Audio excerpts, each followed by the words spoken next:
დღეს განხილვაში გვაქვს Makita's ელექტროხერხი.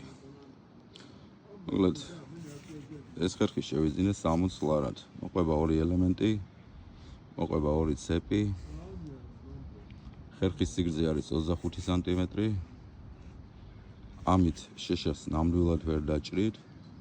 თუმცა აი ნაკვეთში პატარა ტოტების მოსაჭრელად, ამ პატარა ფიცრების გადასაჭრელად არის მშვენიერი. ეს აქვს ზეთის ჩასასხმელი, ანუ იზეთება ამით ჯაჭვი, რომ არ დაიწვას ხერხი. ცუდი ნივთი ნამდვილად არ არის. რეკლამას ნამდვილად არ ვუკეთებ, უბრალოდ ქართული ვიდეო. მე როდესაც ვყიდულობდი, მაინტერესებდა ამისი განხილვა. ქართული ვიდეო არის და დარწმუნებული ვარ, რომ ბევრს აინტერესებს ამის შესახებ. ბევრი ცდება ყიდულობს ამას იმის გამო, რომ შეშა დაჭრას. ამით შეშას ნამდვილად ვერ დაჭრით, არა აქვს იმის ძალა და უნარი, რომ ამან შეშები დიდი შეშა გადაჭრას მოკლედ.